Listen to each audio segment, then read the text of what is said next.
At that age, I really didn't understand why my mother was moving us from place to place to place, or why at certain times we didn't have a place to live. But it really kind of showed me that all I really had in my life was my mother. Since my incarceration, I am finally free to build relationships and friendships. The best memory that I have in my entire life is the day that I got to prison and I got to go out to the picnic tables. And I'm like, I'm free. I'm free to have friends. I'm free to do what I want. I might be in a controlled environment, but this is nice. You're making me cry. It's the truth. It's such a good memory.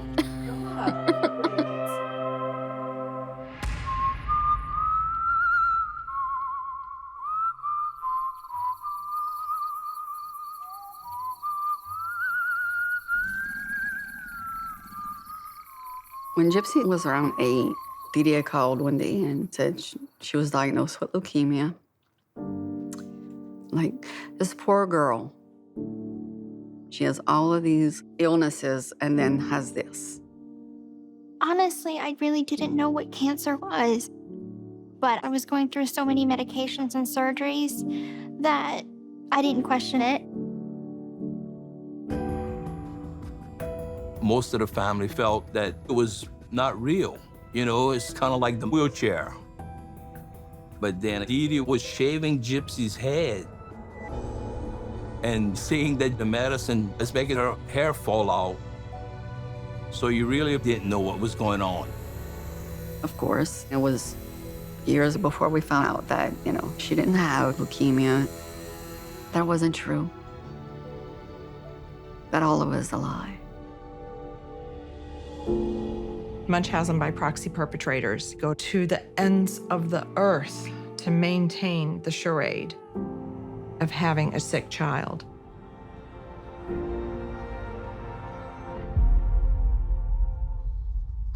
Feeding tube. Wow. After looking at the medical records, apparently Dee Dee had suggested to different doctors that Gypsy was not getting enough calories to allow her to gain weight, meaning by mouth, which is just wild because all of that was a lie. The documents that we saw at Gypsy said that you have a fear of eating. That's ridiculous. Is that something like my mom said? Yes. Wow, no, I never had a fear of eating. Regardless of what Dee Dee said, it's a doctor's job to figure out what's real and what's not. And that was not done for Gypsy. Unfortunately, the decision was made to have a surgical procedure to put a hole into her skin down to her stomach in order to feed. My mom used to try to make things that was being done to me fun, and so like the feeding tube's name was Mickey Button. And so she came up with a song. It went like this: Mickey Button,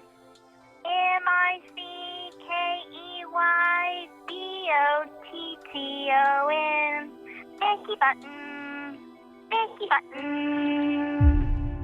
We find feeding tubes such a common aspect of Munchausen syndrome by proxy because a feeding tube gives a parent almost unlimited control to poison and medicate, starve, and feed their kid. After the doctors placed the feeding tube in my stomach, I spent 6 months straight inpatient in Children's Hospital in New Orleans. But it wasn't too scary because there was another little girl that was inpatient, and she had a feeding tube. And so seeing that she had one made it easier to accept that I have one. She had a feeding tube installed, so she couldn't have any physical hard foods, and so they need to clean out some of that stuff from time to time.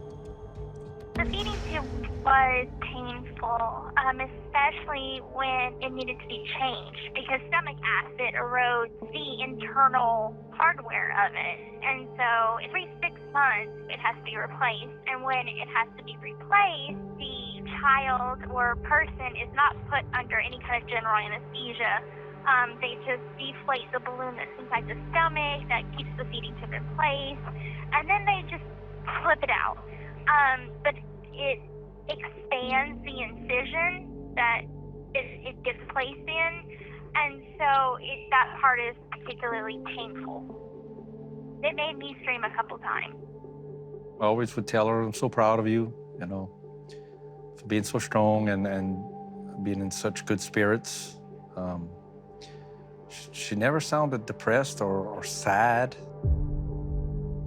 I think I had the feeding tube placed in when I was about 8 years old, and had that feeding tube changed every 6 months until I was 24.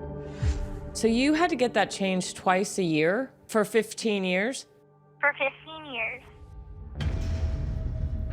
I don't believe that there is a single rational human being on the planet that would not agree that what Dee Dee did to Gypsy was one of the most egregious forms of parental abuse you can imagine.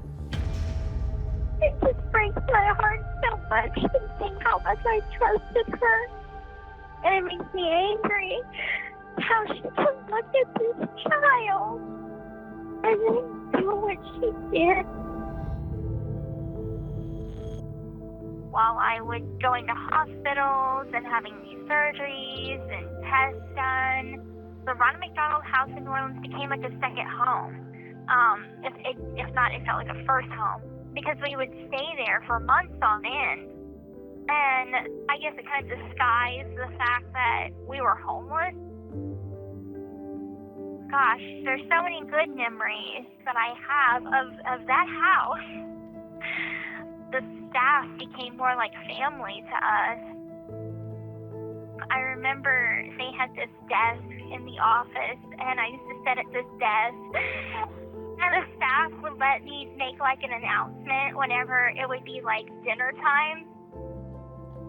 And so I'd get on like the intercom and I'd be like, dinner is now being served on the second floor dining room. All guests are welcome. I felt so important. The staff had actually dubbed me the queen of the Mardi Gras parade. I had this beautiful blue dress, and I got to have a crown and a scepter. It was great. I felt so safe. It was probably the best place that I could have been as a child.